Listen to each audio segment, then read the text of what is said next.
اپنی ذمہ داری یقینی طور پہ ایک شاعر اور ادیب کی ذمہ داری شاید لکھنے کے بعد کہنے کے بعد ختم ہو جاتی ہے، لیکن ہم نے تاریخ سے سبق لیا ہے کہ ہم دیکھتے ہیں کہ نہ علامہ اقبال لکھنے کے بعد خاموش بیٹھ گئے، انہوں نے بھی جد و جہد کی، وہ بھی مختلف جلسوں میں گئے، ان کے کلام نے ایک روح پھونک دی ایک ایسی قوم میں جو تقریباً مردہ تھی، جو صدیوں سے کسی کونے بیٹھی ہوئی تھی، جس کو کوئی لینا دینا نہیں تھا معاشرے میں کیا ہو رہا ہے، بلکہ یہ تذکرے ہوتے تھے چائے خانوں پر اور مختلف جگہوں پر بیٹھ کے کہ اگر ورلڈ وار ہوئی اور یہ ہوا تو یہاں تک پہنچے گا، جرمنی کے نہیں پہنچے گا، اور فلاں باتیں، یہ سب افسانے تھے۔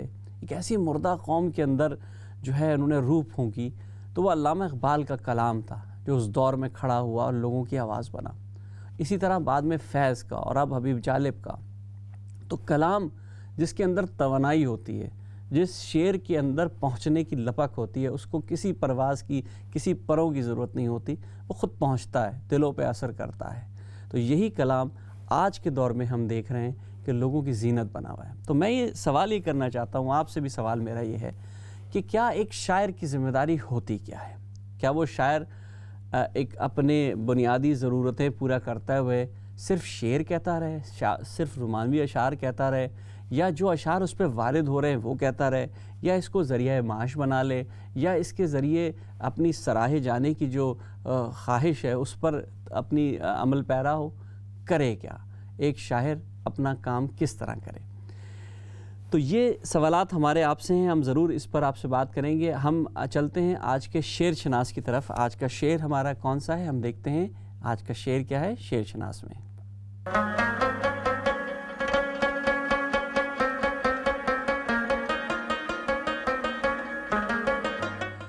زندگی سے یہی گلہ ہے مجھے، زندگی سے یہی گلہ ہے مجھے، تو بہت دیر سے ملا ہے مجھے، زندگی سے یہی گلہ ہے مجھے، تو بہت دیر سے ملا ہے مجھے۔ یہ خوبصورت شعر آج آپ نے ہماری اسکرین پہ دیکھا۔ ہم آپ سے چاہیں گے کہ اس شعر کے خالق کو، اس شعر کے شاعر کو ضرور پہچانیں۔ آپ میں سے بہت سے لوگ اس شعر کے بارے میں جانتے ہیں، اس شاعر کے بارے میں جانتے ہیں۔ تو زندگی سے یہی گلہ ہے مجھے، تو بہت دیر سے ملا ہے مجھے، اس کے شاعر کو آپ نے پہچاننا ہے۔ ہمارے بہت سے سوالوں کے جواب دینے ہیں۔ آج ہم نے بہت سے سوال ریز کیے، ہمارے درمیان ہمارے مہمان بھی کچھ دیر میں موجود ہوں گے، ان سے بھی بات ہوگی، لیکن سوال وہیں کھڑا ہے، بات وہی ہے، کہنے کی بات وہی ہے کہ ایک شاعر ہم کیا کریں، ایک شاعر اپنی بات کو کس طرح پہنچائے؟ کیا وہ سراہے جانے والا کام کرے یا اپنی بات پہنچا کر خاموش ہو جائے؟ ہماری کال لائنز بھی کھلی ہیں، آپ نمبرز بھی ہمارے آ رہے ہیں، اگر آپ چاہیں تو ہمیں کالز کر سکتے ہیں، ہم سے بات بھی کر سکتے ہیں، ہمارے مہمان سے بھی بات کر سکتے ہیں۔ ہم نے دیکھا کہ احمد فراز کی شاعری ہو یا رومانوی شاعری اور بہت سے لوگوں کی ہو، ہم نے وسیع شاہ کی شاعری پڑھی ہے، آج کے دور کے مقبول ترین شاعر ہیں وسیع شاہ، آج کے دور کے مقبول ترین شاعر ہیں رحمان فارس۔ یہ نوجوان شاعروں کی آواز ہیں، ان کی شاعری میں ہمیں دونوں رنگ نظر آتے ہیں، مزاحمتی شاعری بھی نظر آ رہی ہے، اس کے علاوہ ہمیں رومانوی شاعری بھی نظر آ رہی ہے، کیونکہ رومانوی شاعری جو ہے، عشقیہ شاعری جو ہے، محبت کی شاعری جو ہے، وہ تو شاعر کی پہچان ہوتی ہے، ابتدا تو انسان وہیں سے کرتا ہے۔ شعر کہنے کا جو چسکا پڑتا ہے وہ عشق کے ذریعے ہی پڑتا ہے، عشق کی منازل طے ہوتی جاتی ہیں اور اشعار کی تعداد بڑھتی چلی جاتی ہے، کبھی کبھی اس میں غم آتا ہے، کبھی خوشی آتی ہے، کبھی فراق آتا ہے، کبھی خلوت آتی ہے، کبھی جلوت آتی ہے، یہ سب آتے رہتے ہیں۔ یہ موسم جو ہیں یہ شاعر کی زندگی کا حصہ ہوتے ہیں۔ شاعر اپنے معاشرے سے بھی نہیں کٹتا، وہ معاشرے کے اندر موجود رہتے ہوئے جو کچھ اس پر بیت رہی ہوتی ہے یا جو کچھ زمانے پر بیت رہی ہوتی ہے ان کی وہ پکار بنتا ہے، وہ ان کی الفاظ اپنے جو ہے نا ان کو اپنے اشعار میں ڈھالتا ہے۔ تو میں سمجھتا ہوں کہ شاعری ایک بہت بڑا فریضہ ہے، ایک بہت بڑا کام ہے۔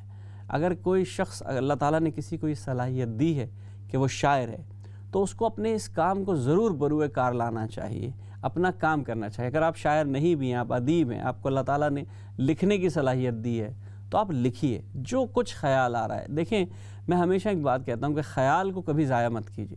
جو خیال جس پیرائے میں آ رہا ہے، چاہے نثر میں آ رہا ہو، نظم میں آ رہا ہو، غزل میں آ رہا ہو، یا آج کے زمانے میں کی آزاد نظم میں آ رہا ہو، نثری نظم میں آ رہا ہو، کسی فارمیٹ میں آ رہا ہو، اس کو لکھیے۔ بھلے ایک جملہ لکھ رہے ہوں، آپ کوئی اچھی بات لکھ رہے ہوں، کسی طرف آپ کا رخ بڑھ رہا ہو، آپ لکھیے ضرور، کیونکہ لکھنا اصل کام ہے۔ آپ اس سے شرمائیے نہیں. اگر فرض کریں نوجوان بہت سے میرا پروگرام دیکھ رہے ہیں کہ اگر وہ لکھنا چاہتے ہیں, ان کو لکھنے میں دقت ہو رہی ہے, وہ چاہتے ہیں کہ ان کے دل میں اور دماغ میں جو کچھ ہے اس کو وہ صفحہ کرتاس پہ بھی بکھیر دیں, تو لکھیے, کوئی بات نہیں. ایک دفعہ غلط لکھیں گے, دوسری طرف صحیح ہو جائے گا. بہت سے لوگ اس بات سے ڈراتے ہیں کہ آپ کو عروض آنا چاہیے اور عروض ضروری ہے. شاعری پہلے ضروری ہے, عروض بعد میں ہے. ضرور عروض بھی بہت ضروری ہے اور وہ ہونا چاہیے, آنا چاہیے, لیکن شاعری کے لیے عروض ضروری نہیں ہے, عروض کے لیے شاعری ضروری ہے. یہ مکالمہ بہت دفعہ ہم کر چکے ہیں, اس پر بات ہو چکی ہے بہت دفعہ, اور میں ہمیشہ وہ ڈاکٹر آفتاب مستر کا وہ جملہ ضرور دہراتا ہوں کہ عروض جان لینا عروض کی جان لینے سے بہتر ہے. تو ہماری کوشش یہی ہونی چاہیے کہ ہم ضرور جس طرف بڑھ رہے ہیں اس کو سمجھیں. اس کے اندر چھوٹی سی باریک سی کوئی غلطی ہوتی ہے جس کی وجہ سے شاید ہمارا شعر کہیں سے کہیں چلا جاتا ہے. تو ہماری کوشش یہ ہونی چاہیے کہ ہم اچھا شعر کہیں. مزاحمتی شاعری آج کے دور کا بہت بڑا خاصہ بن گئی ہے. یعنی کہ ہوتا کیا ہے کہ واقعاتی شاعری جس کو ہم کہتے ہیں کہ آج کوئی واقعہ ہوا اور شعر اس کو ڈھالنے کی طرف بڑھنا, شاعر اس طرف بڑھنا شروع ہوا, اس کے دل پہ اثر ہوا اور اس نے فوراً اس کو کہیں نہ کہیں ڈھال دیا. ابھی میں دیکھ رہا تھا پچھلے دنوں ایک مشہور ڈرامہ ٹی وی پہ آیا اور اس ڈرامے کے بعد بہت سے لوگوں نے اس سے جڑتے ہوئے کچھ جملے لکھے. بہت اچھے جملے تھے, بہت اچھے اشعار تھے. حمزہ عمران میرا بڑا اچھا دوست ہے نوجوان, اس نے بڑا اچھا کلام لکھا. میں نے وہ پڑھا, مجھے اس وقت میرے پاس ہے نہیں تو میں ضرور وہ سناتا, اور تم میرے پاس ہو کو بہت اچھی طرح اس نے ڈھالا اور بڑے اچھے دعوے کیے اس غزل میں اس نے. تو اس طرح کی چیزیں ہوتی ہیں جو واقعاتی شاعری ہوتی ہے, جو فوری طور پہ انسان کو اپیل کرتی ہے. اب اس میں ہم دوسری چیز یہ کرتے ہیں, ابھی ہم دیکھتے ہیں ہمارا شعر شناس, کیونکہ فرمائش آئی ہے تو ہم شعر شناس ضرور دکھاتے ہیں. دیکھیے ہمارا شعر ہے کہ زندگی سے یہی گلہ ہے مجھے, تو بہت دیر سے ملا ہے مجھے. زندگی سے یہی گلہ ہے مجھے, تو بہت دیر سے ملا ہے مجھے. یہ خوبصورت شعر آپ نے پڑھا, میں اس کو دوبارہ ایک دفعہ آپ کے لیے پڑھتا ہوں تاکہ آپ کو یہ دلوں تک اتر جائے. یہ خوبصورت شعر کہ زندگی سے یہی گلہ ہے مجھے, تو بہت دیر سے ملا ہے مجھے. یہ ایک ایسا المیہ بھی ہے جو پچھتاوے کا المیہ ہے, اس شعر کے اندر آپ کو نظر آ رہا ہے. اور ہمارے درمیان الحمدللہ ہمارے گیسٹ بھی موجود ہیں. میں اس سے پہلے جیسے تذکرہ کر رہا تھا کہ شاعری کے جو مختلف رجحانات ہوتے ہیں, ہمارے جو مہمان آج موجود ہیں ان کے رجحانات بہت مختلف ہیں, بہت ڈفرینٹ انداز میں لے کے چڑھے. ان کی کتاب تنہائی یہاں موجود ہے. میرے ساتھ یشب تمنا بھائی موجود ہیں. السلام علیکم. السلام علیکم. کیسے یشب بھائی؟ ٹھیک ہے, خیریت سے ہیں؟ ٹھیک ٹھاک ہیں, بس اللہ کا شکر ہے. آپ الحمدللہ آگے, ظاہر تھوڑا سا ٹریفک کا مسئلہ تھا. یشب بھائی ہم ڈسکس کر رہے تھے, مختلف حوالوں سے ہم نے بات کی, جو آج کی جو شاعری ہے ہم اس پہ دیکھ رہے تھے کہ ایک دور تھا شاعر شاعری کر رہا ہے, آرام سے سکون سے بیٹھا ہوا ہے, کسی کے دل پہ اچھی گزر رہی, کسی کے دل پہ بری گزر رہی. لیکن اب جو مزاحمتی شاعری نے نیا رنگ لیا ہے اس کی صورت ہمیں آج کے دور کے ہندوستان میں نظر آ رہی ہے. ہم دیکھ رہے ہیں کہ غالب اور فیض اور جالب کی جو نظمیں تھیں وہ ان کا قومی ترانہ بن گئی ہیں, اور وہ ہر بچے کی زبان پہ, ایسے بچے کی زبان پہ بھی جس کی وہ شاید اردو ہندی زبان نہیں ہے پھر بھی وہ پڑھ رہا ہے. صحیح کہہ رہے ہیں. تو میں یہ سوال میرا یہ ہے کہ جو اب یہ جو معیار بدل رہے ہیں شاعری کے, یہ واقعی شاعر کا یہ جو کام بڑھ رہا ہے, اب شاعر کا کام بڑھ رہا ہے میری سمجھ سے, تو شاعر کا کام کیا واقعی یہ ہے کہ وہ صرف شعر کہے اور خاموش ہو کے بیٹھ جائے, یا عملی طور پر اس کو جد و جہد بھی کرنی چاہیے؟ دیکھیں, شاعر عملی طور پہ اسے زندگی بھی گزارنی ہوتی ہے. اس شاعر صرف شاعر نہیں ہوتا, وہ ایک آدمی بھی ہوتا ہے, اس کی ضروریات بھی ہوتی ہیں اور اس کی کچھ ذمہ داریاں بھی ہوتی ہیں. جب تک وہ اپنی ذمہ داریاں پورا نہیں کرتا, بعض اوقات لوگ یہ کہتے ہیں کہ آپ کو بڑی ذمہ داری پوری کرنے کے لیے چھوٹی ذمہ داریوں کو کاٹنا بھی پڑتا ہے. ٹھیک ہے, یہ کسی حد تک بات صحیح ہے, لیکن شاعر بالکل مطلب کاہل اور سست الوجود نہیں ہو سکتا. میں آج کل ایک کتاب کا مطالعہ کر رہا ہوں, زندہ روت, جسٹس جاوید اقبال نے اپنے والد علامہ اقبال کی جو ہے وہ بایوگرافی لکھی ہے, اور اس میں انہوں نے لکھا ہے کہ مطلب وہ صبح شام دوپہر کام کر رہے ہوتے تھے. ہر وقت ان کا کام کا ایسا سلسلہ تھا, کوئی گھر کی ذمہ داریاں تھیں, 2 ان کی بیویاں تھیں, بلکہ 3 بیویاں تھیں, 1 سے علیحدگی ہو چکی تھی, اس کا بھی خرچہ دیتے تھے, 2 ساتھ تھیں, ان کا بھی ہوتا تھا, بچے بھی تھے. پھر ان کے جو چچا تھے جنہوں نے اقبال کی ذمہ داری اٹھائی تھی جب وہ پڑھائی کر رہے تھے, ان کے خاندان کی بھی ذمہ داری. تو اس حساب سے اقبال نے اتنی محنت کی ہے لیکن اس کے ساتھ ساتھ انہوں نے اپنی جو قومی اور ملی ذمہ داریاں ہیں ان کو پوری طرح نبھایا ہے. بلکہ بعض جگہ تو یہ لکھا ہوا ہے کہ اگر انہیں یہ معاشی ذمہ داریوں کا مسئلہ نہ ہوتا تو ممکن ہے کہ جو اقبال نے جو چیزیں ہمیں دی ہیں وہ اس سے بہت زیادہ ہوتی، نثر میں بھی اور نظم میں بھی، اور ہر طرح سے جو مطلب سیاسی طور پہ بھی ان کا ایک نقطہ نظر تھا جس کے لیے انہوں نے کام کیا اور جدوجہد بھی کی. تو اس وجہ سے شاعر صرف شاعر نہیں ہوتا، اس کی کچھ سماجی ذمہ داریاں بھی ہوتی ہیں، مطلب ذاتی کے ساتھ ساتھ. تو اس وجہ سے اچھا فیض صاحب کا جو ہے سلسلہ، فیض صاحب نے ساری زندگی جدوجہد کی، کسی مطلب اس کی شکل مختلف ہو سکتی ہے. دیکھیں نا، وہ کہا یہ جاتا ہے کہ جہاں پہ انسان کی شوق اور رزق کی لائن مل جائے وہاں سے خوش قسمتی کی لائن شروع ہوتی ہے. صحیح بات. اچھا لیکن اقبال کا یہ سلسلہ نہیں تھا. پیشے کے حساب سے وہ تھے وکیل تھے. صحیح بات. تو لیکن جو اپنے فیض صاحب تھے ان کا پیشہ اور جو شوق تھا وہ ملتا جلتا تھا. صحافت ان کا پیشہ تھا، جرنلزم میں آگے، اس کے بعد شاعری تھی، اس کے ساتھ ساتھ ٹریڈ یونین تھی، اس کے بعد استاد بھی تھے، کالج میں پڑھاتے بھی رہے. ٹھیک ہے نا. تو اس وجہ سے اقبال نے بھی اپنی ذمہ داریاں پوری کی ہیں اور اس کے ساتھ ساتھ فیض نے بھی کی ہیں. ایک جو استثناء اس میں آ جاتا ہے وہ ان کا آ جاتا ہے حبیب جالب کا. اچھا اب ہوتا یہ ہے کہ مطلب آپ صرف اپنے شوق کی تسلی اور ایک قومی ذمہ داری سمجھ کے آپ باقی چیزوں کو چھوڑ نہیں سکتے. آپ گھر والوں کو نہیں چھوڑ سکتے، بیوی بچوں کو نہیں چھوڑ سکتے، آپ کی جو سماجی ذمہ داریاں ان سے آپ قطع نظر کر نہیں سکتے. ورنہ سارے شاعر جو ہیں، اچھے شاعر جتنے بھی آپ دیکھیں گے، انہوں نے ذمہ داریاں بھی اپنی پوری کی ہیں. قاسمی صاحب کی مثال آپ کے سامنے ہے، بھرپور زندگی گزاری ہے اور اس کے ساتھ ساتھ چونکہ شوق اور رزق کی لائن مل گئی اس لیے ذرا اچھا اس میں تھوڑی سی ہم جو گفتگو شروع میں ہم کر رہے تھے کہ فیض اور جالب پہ جو ہم نے بات کی، ظاہر ہے غالب اور میر کی بات ایک الگ سیناریو میں ہو سکتی ہے، لیکن فیض اور جالب کو جس انداز سے ہم لے کے چل رہے ہیں کہ آج بھی وہ چیزیں زندہ ہیں اور بلکہ پروان چڑھ رہی. اس کی وجہ شاید یہ تھی کہ انہوں نے اپنے آپ کو مٹایا، اس لیے وہ آگے جیسے وہ آپ کہہ رہے ہیں کہ اپنی گھریلو ذمہ داریاں نبھانا بھی ہوتا ہے، لیکن کچھ لوگ اگر یہ سوچیں کہ نہیں مجھے اس وقت بڑھنا ہے آگے. نہیں دیکھیں فیض نے ایک شاعر خود بھی انقلابی کی صورت میں سڑک پہ آ جائے تو دیکھیں اگر وہ آ سکتا ہے تو آ جائے، مطلب اگر وہ یہ جدوجہد کر سکتا ہے تو کر لے. ظاہر ہے اس میں سے دونوں میں سے ایک چیز کو اس کو چوز کرنا پڑے گا نا. اچھا مطلب آپ ڈنڈے کھا کے اور ہسپتال میں پڑھ کے کیا کریں گے؟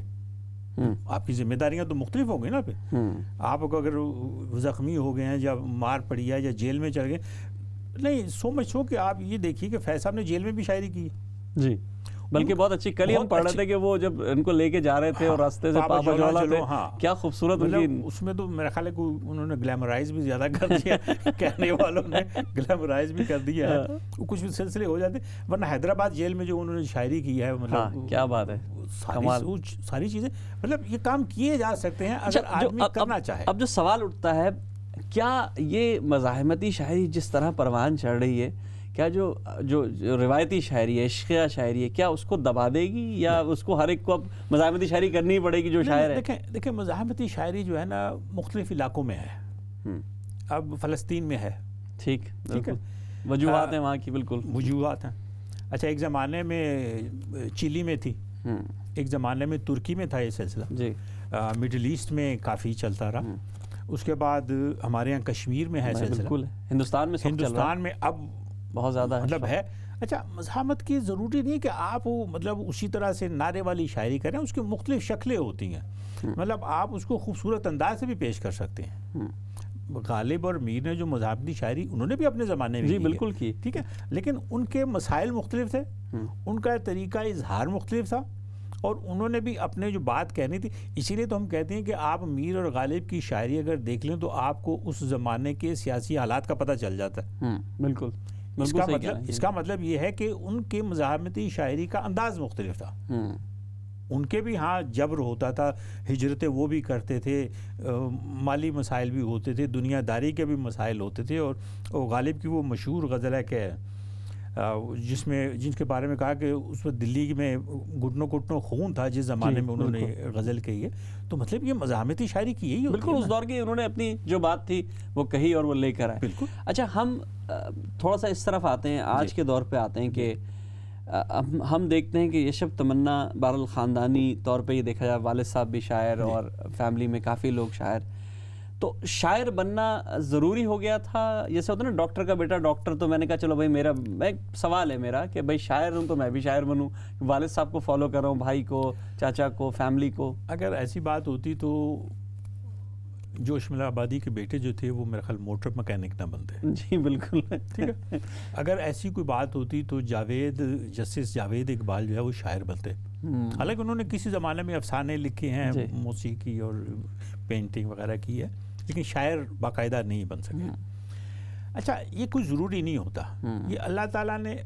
اور پھر ہمارے ہاں یہ سمجھ لیا جاتا ہے کہ مطلب اگر جیسے اکاؤنٹنٹ ہے یا ڈاکٹر ہے، ان کی پریکٹس ہے، تو ان کو تو انہیرنٹ کرنے کے لیے کوئی بندہ چاہیے نا، کوئی بیٹا ہو جو سجی سجائے اس کو پریکٹس مل جائے، بیٹا ہو، بیٹی ہو، ڈاکٹر ہو یا اکاؤنٹنٹ ہو، ان کو ایک سرجری مل جائے یا مطلب اکاؤنٹنسی کی فرم مل جائے تو ان کے بچوں کی سہولت ہو جائے گی. شاعری میں ایسا ہوتا نہیں ہے. شاعری میں یہ ہوتا ہے کہ جب تک اللہ تعالیٰ نے آپ کو ودیت نہ کی ہو اور جب تک اللہ تعالیٰ نے آپ کو وہ صلاحیت نہ دی ہو، آپ شاعر نہیں بن سکتے. آپ تک بندی تو کر سکتے ہیں، صحیح، شاعر نہیں بن سکتے. مطلب یعنی کہ ایک ماننے کی بات یہ ہے، جیسے آپ کی بات سے میں نتیجہ اخذ کروں کہ باقی سب تو پیشے ہو سکتے ہیں لیکن شاعری پیشہ نہیں، کیونکہ پیشہ تو انسان سکھا دیتا ہے. ڈاکٹر ہوں، چلو میں بھی ڈاکٹر بنا دوں گا، انجینئر ہوں، انجینئر بنا دوں گا بیٹے کو، لیکن شاعر نہیں بنا سکتا میں اپنے بیٹے کو. میں وہی تو کہہ رہا ہوں نا کہ مطلب اگر یہ بات ہو سکتی تو جوش کے مطلب جو گھر کے خانوادے میں لوگ ہو سکتے تھے. جی، اقبال کے خانوادے میں آگے پیچھے اور کوئی شاعر نہیں ہے، نہ بڑوں میں نہ چھوٹوں. ہاں نہیں ہے وہاں کچھ، اب تک نہیں، اس نسل میں بھی کچھ لوگ سیاست میں ہیں لیکن اس میں نہیں ہے. اگلی میں بھی نظر نہیں آتا ہے کہ کوئی ایسا سلسلہ ہوگا. ایون غالب کے ان میں بچوں میں کوئی وہاں نہیں ہے. اول تو خیر ان کا بیٹا بچہ کوئی نہیں تھا. تو لیکن یہ کہنا کہ جی اب چونکہ میرے والد شاعر تھے تو مجھے ہونا پڑے گا، میرے والد افسانہ نگار تھے تو مجھے ہونا پڑے. ایون پینٹنگ میں بھی بہت کم ہوتا ہے. گل جی کا بیٹا آ گیا ہے، ورنہ جمیل نقش کے یا دوسرے جو نہیں آئے، چغتائی وغیرہ کے جی نہیں آ سکے. بالکل ایسا ہی کہہ رہے ہیں. یہ تو اللہ تعالیٰ کی ودیت ہے، اگر وہ ہو گئی تو ہو گئی، ہو بھی سکتی ہے لیکن ضروری نہیں ہے. جی اچھا، کیونکہ مجھے بریک پہ جانا ہے، 1 منٹ ہے. بریک پہ جانے سے پہلے ایک سوال میں پوچھوں گا. جو ہم آج کل جو غزلوں میں رجحان دیکھ رہے ہیں، جو نئی چیزیں آ رہی ہیں، نئے لوگ اسالیب استعمال کر رہے ہیں، مانا کہ وہ رموز سے تو واقف ہیں، ظاہر ہے عروض سے بھی واقف ہیں اور دوسری چیزوں سے بھی، تو آپ اس کے حق میں ہیں کہ نئے الفاظ استعمال ہونے چاہیے؟ دیکھیں، آپ کو اپنی ڈکشنری کبھی بھی بند کر کے نہیں رکھنی چاہیے، اس کو کھلا رکھنا چاہیے. صحیح. اس میں جتنے نئے الفاظ آئیں گے آپ کی زبان اتنی بڑی ہوگی. مطلب یہاں آکسفورڈ کی ڈکشنری میں اب گرو کا لفظ بھی مل جاتا ہے، جی جی، اور تکا مسالہ بھی مل جاتا ہے. بالکل ٹھیک ہے نا. بالکل. تو اس کا مطلب یہ ہے کہ اگر آپ نے زبان کو زندہ رکھنا ہے اور اس کو بڑھاوا دینا ہے تو اس میں الفاظ داخل کرنے پڑیں گے. صحیح. اگر نہیں کریں گے تو وہ لمیٹڈ، محدود ہو جائیں گے. نہ صرف محدود ہو جائیں گے، وقت کے ساتھ ساتھ کم ہوتے جائیں گے کیونکہ کم استعمال ہوں گے، متروک ہوتے جائیں گے. صحیح. تو ان کی جو تعداد ہے آپ کی ڈکشنری چھوٹی سے چھوٹی ہوتی جائے گی. بہتر یہ ہے کہ آپ دل کو، دماغ اور ڈکشنری کو کھلا رکھیں. صحیح. اس میں جتنے بھی آپ کے مطلب ہمارے ہاں اردو میں پنجابی کے، سندھی کے، بلوچی کے، پشتو کے الفاظ آنے چاہیے. کشمیری کے ہیں، بہت سے ہیں. مطلب ہم نے ترکی، عربی، اس میں اردو میں جب ترکی کا لفظ ہو سکتا ہے. جی بالکل بالکل، بہت اچھی بات آپ نے کہی، اور یہ سارے الفاظ ہم ضرور اس میں آنے چاہیے. شاعری میں نئے لوگوں کے لیے بالکل اس میں اضافہ ہے.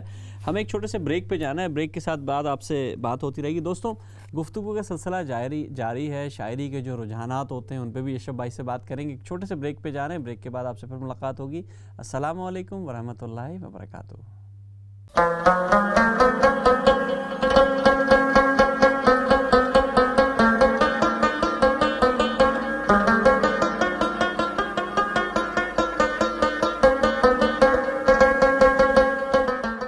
بہت بہت شکریہ ناظرین، وقفے کے بعد ہمیں دوبارہ جوائن کرنے کا. ہمارے درمیان یشب تمنا صاحب موجود ہیں. بہت اچھی گفتگو ہو رہی ہے. ہمیشہ سے میرے لیے یہ ایک استاد کی حیثیت رکھتے ہیں. ہمیشہ میں نے ان سے سیکھا ہے. بہت شروع کے جو میرے پروگرامز تھے اس میں یہ میرے ساتھ آئے اور ماشاءاللہ ہمیشہ تعاون ان کا رہا. یشب بھائی، بات ہو رہی تھی شاعری کے مختلف رجحانات پر، رویوں پر جو ہم تبدیلی کی بات کرتے ہیں کہ مختلف چیزیں اس میں آ رہی ہیں، آپ بھی ادب میں تجربات کے قائل ہیں، آپ کی شاعری جو ہے ماشاءاللہ ان چیزوں سے بھری پڑی ہے، جس میں بہت متنازع قسم کی بات کہوں گا کہ نثری نظم کو بہت متنازع لوگ مانتے ہیں، لیکن آپ نے اس پہ بھی تجربے کیے ہیں، آپ کی آزاد نظم بھی ہے، آپ کی شاعری کے کچھ حصے، کچھ اشعار ایسے ہیں جن کو لوگ کہتے ہیں کہ بھائی شاید یہ شعر نہ لکھتے تو اچھا تھا، تو یہ سب کچھ ہوا، تو یہ تجربات مطلب ایک سرشت میں شامل ہوتے ہیں نا انسان کے کہ بھائی مجھے تو کرنا ہے تجربہ، وہ ہے یا مطلب ہو ہی رہے ہیں بس بائی دا چانس ہو رہے ہیں؟ میرا خیال ہے اس میں دونوں چیزیں ہیں. ایک تو آدمی کو نئی چیز اور نئے رجحان سے گھبرانا نہیں چاہیے. آدمی کو تجربے تو کرنا ہی چاہیے. دیکھیں اگر آدمی کوئی تجربہ نہیں کرتا تو وہ تو بالکل ایک جگہ بیٹھا ہوا ہے، تو اس کے تو آگے بڑھنے کے کوئی چانسز ہی نہیں ہو سکتے. جب تک آپ دائیں بائیں لیفٹ رائٹ سینٹر نہیں چلیں گے تو اس کی تو گنجائش نہیں ہے. دوسرا میرا خیال ہے کہ کچھ بعض چیزیں خود بخود بھی ہوتی ہیں، آدمی سوچتا نہیں ہے لیکن ہو جاتی ہیں. مطلب بعض نظمیں ایسی ہیں کہ جو آدمی نہیں چاہتا کہ لکھے لیکن انہیں لکھنا پڑتا ہے، چونکہ جب تک آپ اپنا اظہار نہیں پورا کرتے تو مطلب آپ مکمل بات نہیں کر پا رہے نا. آپ نے نثری نظم کی بات کی، کیونکہ میں پچھلے کئی پروگراموں میں اس پہ بات ہو چکی ہے اور وہ لوگ مختلف رائے رکھتے ہیں، تو میں نے کہا آپ کی رائے لی جائے اس پہ. دیکھیں میری کتاب پہ میں نثری نظمیں شامل ہیں اور اس پہ افتخار صاحب کا ایک جملہ بھی شامل ہے. اس دفعہ میں پاکستان گیا تو وہاں اسلام آباد میں میرا ایک انٹرویو ہے، ایک وافی ٹی وی والوں نے کیا، تو ان صاحب نے کہا کہ میں خود نثری نظم پہ بالکل یقین نہیں رکھتا اور میں نہیں سمجھتا کہ اس طرح سے. کہنے لگے لیکن آپ اگر چاہیں تو سنائے مجھے نثری نظم. میں نے کہا اچھا میں سنا دیتا ہوں. میں نے نثری نظم ایک سنائی، مطلب نمبر خود سنتے رہے اور انٹرویو کے دوران وہ کہنے لگے کہ مطلب میں قائل نہیں تھا لیکن قائل ہو گیا ہوں اور مجھے لگتا ہے کہ میں بھی لکھنا شروع کروں گا. دیکھیں ہوتا یہ ہے کہ نثری نظم کو لکھنے کا اور نثری نظم کو پڑھنے کا ایک طریقہ ہے. یہ بات آپ نے بہت اچھی کہی. آپ جب تک اس کے مطابق نہیں چلیں گے نا تب تک بات نہیں بنے گی. کہاں رکنا ہے، کہاں ٹھہرنا ہے، کہاں چلنا ہے، کہاں پاز دینا ہے، کہاں فل اسٹاپ کاما، یہ ساری چیزیں آپ کو پڑھتے ہوئے اس کا اندازہ کریں گے تو پڑھنے والوں کو پتہ چلے گا کہ یہ نثری نظم ہے. صحیح. اگر آپ اس کو نثر کی طرح پڑھ دیں گے تو پتہ نہیں. تو ہم چاہیں گے کہ آپ ہمیں ایک نمونہ ضرور سنائیں نثری نظم کے حوالے سے، تاکہ وہ ہمارے جو لوگوں تک اب تک اشکالات ہیں کچھ ہیں تو ان کو بھی کلیئر ہو چیز. جی دیکھیں میں کتاب میں سے آپ کی ایک بہت مشہور تھی نظم جو ہمیں پچھلی دفعہ میں ہم نے تذکرہ کیا تھا، راجہ گدھ، جی، اور بڑی مشہور اور سب کو پسند تھی، سب نے بہت اس کو پسند کیا تھا. بڑی منفرد انداز کی وہ نظم ہے. دوستوں جب نثری نظم کی بات آتی ہے تو میرے ذہن میں صرف یشب تمنا کا ہی خیال آتا ہے، کیونکہ میں نے ان کی نثری نظم واقعی جس طرح کہہ رہے ہیں کہ ڈوب کے سنی تھی اور ڈوب کے انہوں نے پڑھی تھی، تو اسی طرح سنی جاتی ہے اور وہ اس کے ایک ڈھنگ ہوتا ہے. وہ ڈھنگ ہم دیکھتے ہیں یشب بھائی کی شاعری میں. جی یشب بھائی اب کون سی سنیں گے؟ ایک دوسری نظم سنا دیجیے. بادشاہ ننگا ہے. جی وہ سنا دیجیے. بادشاہ ننگا. ہاتھی، معاف کیجیے گا، بادشاہ ننگا ہے نظم کا نام. بادشاہ ہاتھی کے پاؤں کے نیچے اچانک نہیں آیا تھا، مگر درباریوں نے فیصلہ کیا کہ کل جو شخص سب سے پہلے شہر میں داخل ہوگا بادشاہت اسے سونپتی جائے گی. اگلے دن ہاتھی نے چپکے سے ایک بونے کو شہر کے صدر دروازے پر اپنی پیٹھ سے اتارا اور بظاہر غائب ہو گیا. بونا شہر میں داخل ہوا تو اہل دربار نے اسے ہاتھوں ہاتھ لیا اور اپنے فیصلے سے آگاہ کیا. بونے نے حیرت سے سر اٹھا کر انہیں دیکھا تو اس کی ٹوپی زمین پر گر گئی.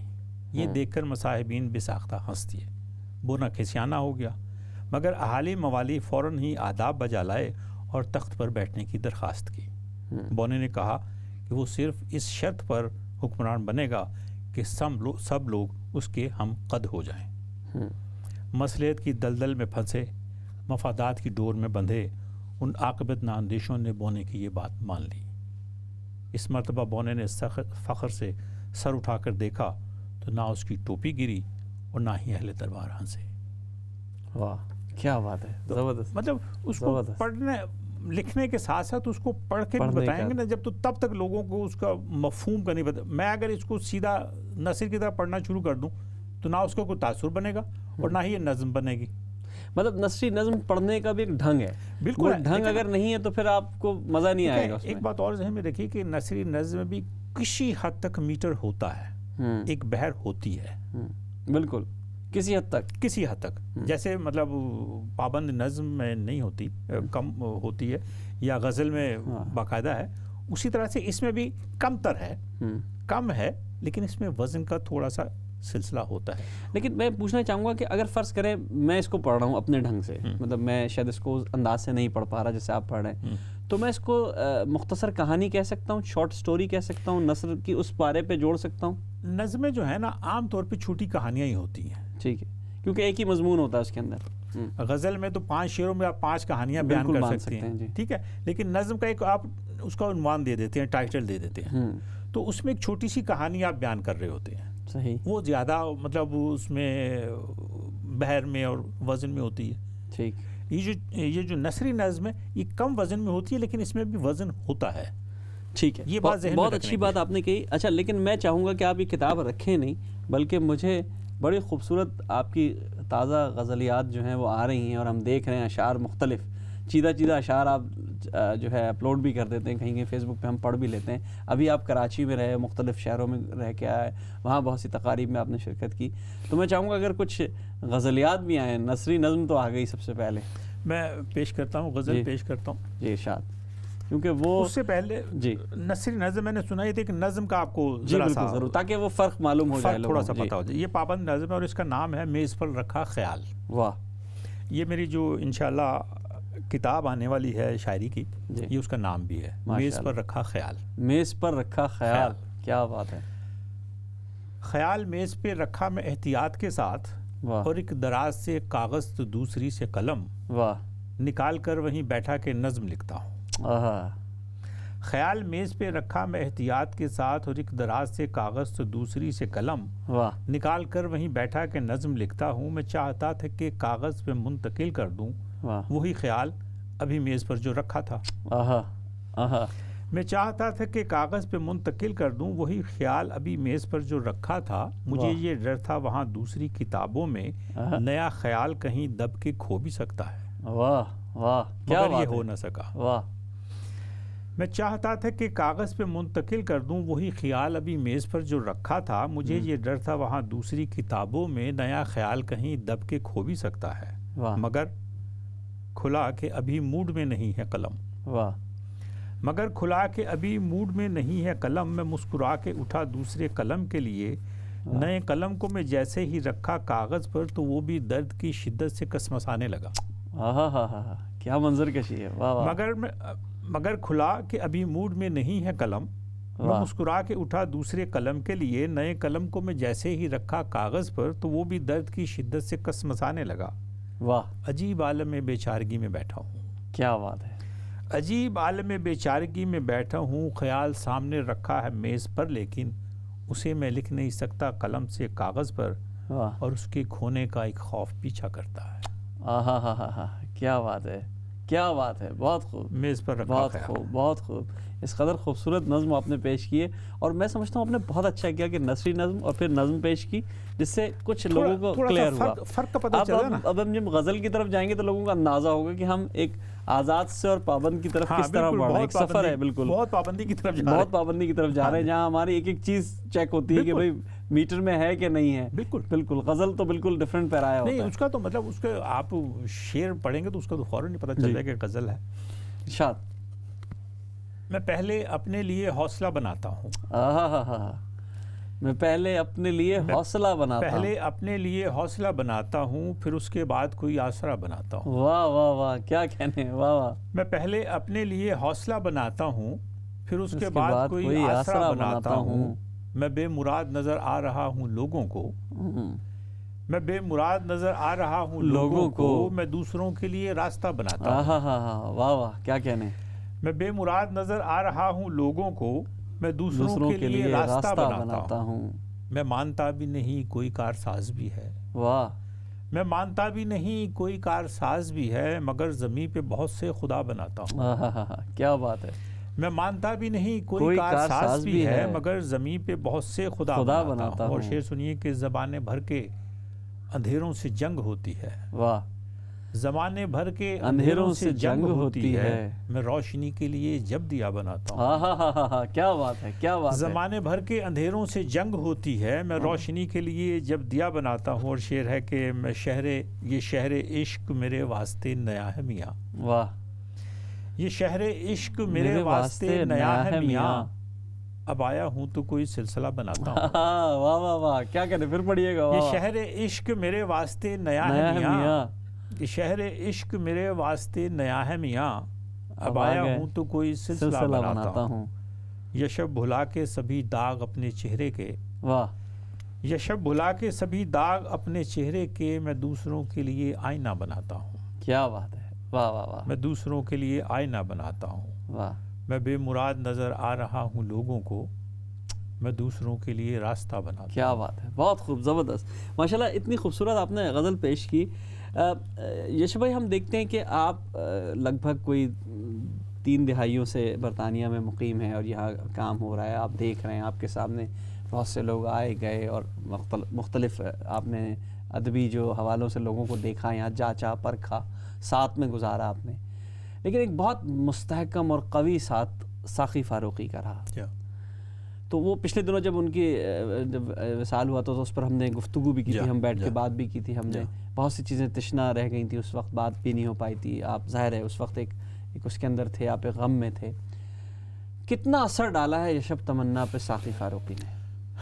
ساقی صاحب کی جو سب سے زیادہ بڑی بات میں سمجھتا ہوں، وہ مکالمے کے آدمی تھے۔ ان کے ساتھ آپ جب اچھا آپ کو بھی اندازہ ہوگا، یہ بات میں ابھی پچھلے پاکستان میں بھی تھا تو وہاں بھی یہ بات ہوئی کہ بعض لوگ اپنی آواز کو بہت پسند کرتے ہیں، بالکل، لیکن ساقی صاحب جو تھے نا، وہ مکالمے کے آدمی تھے۔ اچھا، بات چیت کرتے تھے، یہ نہیں ہے کہ بیٹھے ہوئے اور سامنے دوسرا آدمی چپ کر کے ہاتھ باندھے تقریر کرے جا رہے ہیں، دوسرا سن رہا نہیں، بات کرتے تھے۔ یہ میرے ذہن میں اس حوالے سے ان کی بہت عزت ہے۔ اچھا، اس کے ساتھ ساتھ ایک چیز اور بھی تھی کہ کسی بھی چیز سے، کسی بھی شخص سے اکتساب آپ نے خود کرنا ہے۔ آپ میں کتنی جستجو ہے۔ بعض اوقات یہ ہوتا ہے کہ نہ دینے والوں کو پتہ ہوتا ہے کہ کیسے دینا ہے، یا لینے والے کو پتہ ہوتا ہے کہ کیسے لینا ہے، لیکن یہ ایک چیز طے ہو جاتی ہے کہ ہم ان کی صحبت میں بیٹھ کے ان سے لفظ سیکھتے تھے، نشست و برخاست سیکھتے تھے، گفتگو، جیسے میں نے بتایا کہ گفتگو کرتے تھے۔ دیکھیں نا، آپ بیٹھ کے کسی سے گفتگو کریں گے تو پھر آپ کو ڈھنگ اور طریقہ تو تبھی آئے گا نا، اس کے بغیر تو نہیں آ سکتا نا۔ اگر آپ کہیں صرف مؤدب ہو کے بیٹھے ہوئے ہیں تو پھر آپ کو وہ بات تو نہیں کر سکتے نا۔ اچھا شعر کی پہچان ان سے سیکھی۔ اس کے ساتھ ساتھ نظم کے حوالے سے خاص طور پہ انہوں نے جو بعض چیزیں بنیادی طور پہ ہم سب کو وہ کہتے تھے، مطلب زائد لفظ نہیں ہونا چاہیے غزل میں بھی اور نظم میں بھی، اور نظم کو کمپیکٹ ہونا چاہیے۔ مطلب اس کا تاثر یہ ہوتا ہے نا کہ آپ کسی نتیجے پہ اس کو پہنچائیں، تو اس لیے ظاہر اس میں تو ایک ابتدا ہوگی، کلائمیکس ہوگا اور پھر اس کے بعد اس کو کوئی ختم کرنا ہے، آپ کو ختم کیسے کرنا ہے، اصل کمال یہ ہے، شروع کیسے کرنا ہے، بیچ سے آدمی نکل جاتا ہے، اور ختم کیسے کرنا ہے۔ یہ ایسی چیزیں تھیں کہ جو مطلب انہوں نے کوئی باقاعدہ کوئی ڈرائنگ سے یا بورڈ بلیک بورڈ پہ نہیں بتائیں، لیکن ہوتا یہ کہ آپ ان کی شاعری پڑھ کے، ان کی گفتگو سن کے، اور ان کے جو دوسروں کے بارے میں ان کے تبصرے تھے یا جو ان کے تجزیے تھے شاعری کے، اس سے آپ اندازہ کر سکتے تھے۔ میں ذاتی طور پہ اس چیز کا واقف ہوں کہ ایک صاحب بہت بڑے شاعر تھے، مرحوم ہو گئے، پاکستان سے آئے ہوئے تو کہنے لگے کہ مجھے ساقی صاحب سے ملنا ہے۔ ہم نے کہا چلیں، ساقی صاحب سے ٹائم طے کیا کہ ساقی صاحب نے کہا کہ کچھ سنائیں۔ ساقی صاحب کی عمر کے یا مطلب 1-8 سال آگے پیچھے ہو گئے، ان صاحب نے ایک نظم اپنی سنائی، خاصی لمبی نظم ہو گئی۔ ساقی صاحب اٹھے، انہوں نے کہا کہ آپ اگر برا نہ منائیں تو یہ لائنیں کاٹ دیں اور پھر نظم سنائیں مجھے۔ اچھا، ان صاحب نے ایسے ہی کیا۔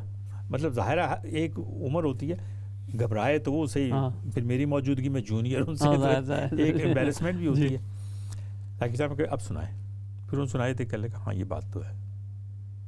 اچھا، یعنی اتنی پرکھ اور پہچان کی بات ہے نا، یہ ساقی صاحب کی جو خوبیاں ہیں نا وہ اس طرح سے ہے کہ ان کی جو ایک ہوتا ہے آدمی سخن فہم، ایک ہوتا ہے سخن شناس، سخن شناس بالکل، ایک ہوتا ہے سخنور۔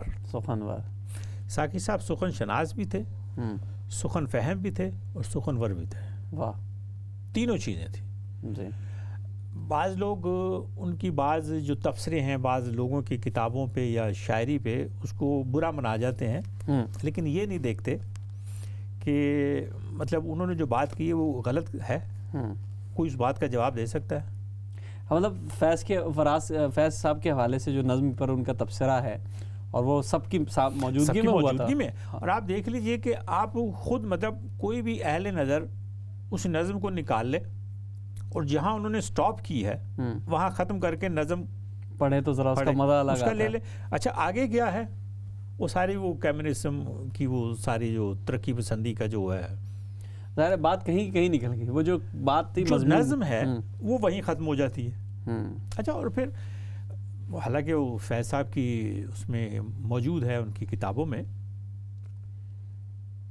اور یہ نظم جب سنا رہے تھے تو میرا خیال شاید فارغ بخاری صاحب نے یا شہرت بخاری صاحب دونوں میں سے کسی نے، اچھا جب سنا رہے تھے ساقی اپنے فیض صاحب تو ساقی صاحب نے ٹوکا، انہوں نے کہا کہ اچھا بھائی اب ساقی نے کہہ دیا تو پھر لوگوں نے کہا، ساقی صاحب سے کہا کہ تم نے یہ بدتمیزی کی ہے، اب تم ان سے کہو کہ نظم دوبارہ سے سنائے۔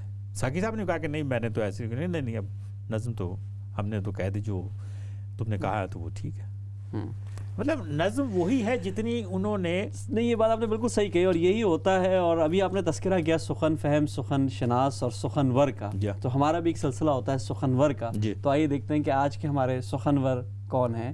سخنور کی طرف چلتے ہیں دوستوں اور دیکھتے ہیں آج کا سخنور۔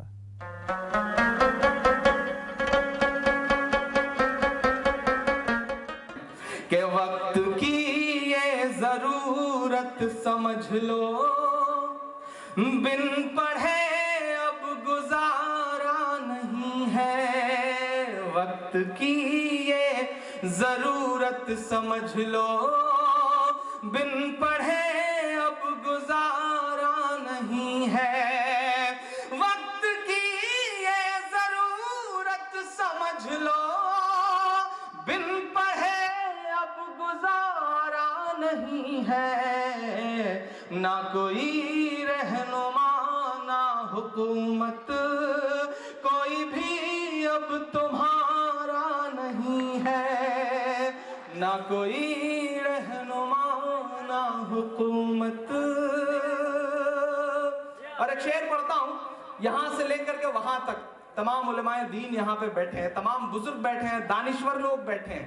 پہلے مصرے سے آپ بتا دیجئے گا کہ آپ وہاں تک پہنچ گئے کہ ابتدا لفظ اقرا سے یارو، جس کے قرآن کی ہو رہی ہو۔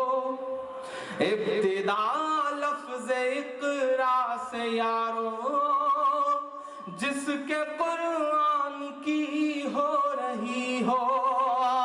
ابتدا لفظ اقرا سے یارو، جس کے قرآن کی ہو رہی ہو۔ قوم ایسی بھی رہ جائے جاہل، یہ خدا کو گوارا نہیں ہے۔ قوم ایسی بھی رہ جائے جاہل، یہ خدا کو گوارا نہیں ہے۔ وقت کی یہ ضرورت سمجھ لو، بن پڑھے اب گزارا نہیں ہے۔ ناظرین آپ نے دیکھا آج کا سخنور عمران پرتاپ گڑھی صاحب اپنی نظم سنا رہے تھے۔ ہم آپ کے لیے خوشخبری بھی لائے ہیں، اور خوشخبری یہ ہے کہ انشاءاللہ 14 مارچ سے 21 مارچ کے دوران عمران پرتاپ گڑھی، رحمان فارس، وسیع شاہ اور عاطف توقیر بزم سخن کی دعوت میں UK کا دورہ کر رہے ہیں۔ یہ اس کا جو ہے لیفلیٹ ہے۔ انشاءاللہ اس مشاعرے کے اہتمام ہم نے کیا ہے، اس میں اسلام چینل بھی ہمارے ساتھ شامل ہے، اور آپ ضرور 14 مارچ کو لندن میں اور 21 مارچ کو بریڈفورڈ میں ضرور شرکت فرمائیے گا۔ جی یشب بھائی، آپ سے بات ہو رہی تھی مختلف چیزوں پہ، نظم پہ بھی بات کی ہم نے، کلام پہ وقت کی کیونکہ قلت ہے ہمارے پاس، تو میں چاہوں گا کہ اگر کچھ مختصر آپ کا کلام بھی سنتے رہے اور کوئی بات کا سلسلہ بھی چلتا رہے گا۔ گفتگو تو ہمارے پاس بہت تھی کرنے کو، لیکن وقت کی قلت ہے، تو میں چاہوں گا کلام اگر ہم سن لیں تو زیادہ بہتر ہے۔ ایک غزل ہے، کچھ زیادہ پرانی نہیں ہے۔ شاد روتا ہوا وہ بام مجھے یاد ہے ابھی، واہ واہ روتا ہوا وہ بام مجھے یاد ہے ابھی، واہ، دل میں بکھرتی شام مجھے یاد ہے ابھی، واہ، دل میں بکھرتی شام مجھے یاد ہے ابھی، پھر کیسے ہو گیا وہ پھر کیسے ہو گیا وہی شخص اتنا خاص، واہ، پھر کیسے ہو گیا ہے وہی شخص اتنا خاص، سمجھے تھے جس کو عام مجھے یاد ہے ابھی، کیا بات ہے، پھر کیسے ہو گیا ہے وہی شخص اتنا خاص، سمجھے تھے جس کو عام مجھے یاد ہے ابھی، ہم اور ساتھ ساتھ کبھی اس طرح ملیں، واہ، جیسے خیال خام مجھے یاد ہے ابھی۔ اور شعر سنیے کہ وہ گفتگو نگاہوں میں یاد ہے، واہ، وہ گفتگو نگاہوں میں یاد ہے، سرگوشی میں سلام مجھے یاد ہے ابھی، واہ، وہ گفتگو نگاہوں میں یاد ہے،